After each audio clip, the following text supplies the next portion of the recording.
অত্যাচারী, জুলুমবাজ এবং যারা জমিনে আল্লাহর জমিনেই চলাফেরা করে অথচ আল্লাহর বিরুদ্ধে বিদ্রোহ চারণ করে বেড়ায়, এই দুই শ্রেণীর ব্যক্তির ঠিকানা কোথায়? জাহান্নাম, শেষ পরিণতি জাহান্নাম। আল্লাহ বলছেন ইন্নামাস সাবিলু আলাল্লাযিনা ইয়াজলিমুনান নাসা ওয়া ইয়াবগুনা ফিল আরদি বিগাইরিল হক উলাইকা লাহুম আযাবুন আলীম। নিশ্চয় যারা মানুষকে জুলুম অত্যাচার করে, অন্যায় অবিচার করে, ওয়া ইয়াবগুনা ফিল আরদি বিগাইরি হক, এবং অন্যায় ভাবে,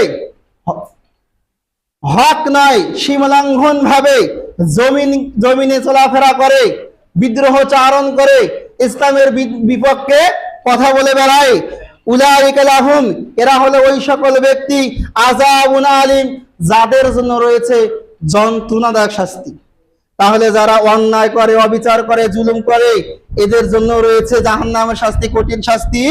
এবং যারা সীমালঙ্ঘন করে বেড়ায়, জমিনে পৃথিবীতে সীমালঙ্ঘন করে চলাফেরা করে, এদের ঠিকানাও হলো কোথায়? জাহান্নাম। রাসূল এই কারণে বলেছেন ইন্না আশাদ্দান নাসি আযাবান ইয়াউমাল কিয়ামা আশাদ্দুন নাসি আযাবান লিন-নাসি ফিদ দুনিয়া।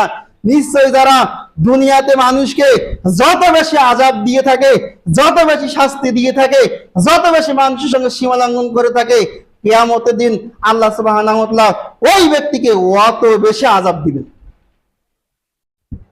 হাদিসের শব্দ কি, ভাষা কি বলছে?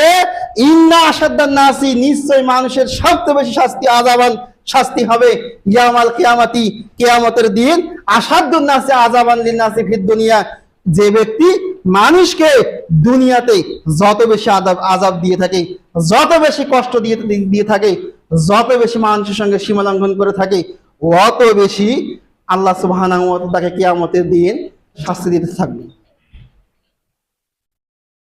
তার মানে 7 এবং 8 নম্বর জাহান্নামী ব্যক্তির পরিচয় আমরা জানলাম, যারা হলো জুলুমবাজ, জুলুমকারী, এবং যারা হলো অন্যায় ভাবে পৃথিবীতে চলাফেরা করে বেড়ায়, সীমালঙ্ঘন করে বেড়ায়, বিদ্রোহ চারণ করে বেড়ায়, ইসলামের বিরুদ্ধে কথা বলে, এদের ঠিকানাও হলো জাহান্নাম, যদি ওই অবস্থায় মারা যায়।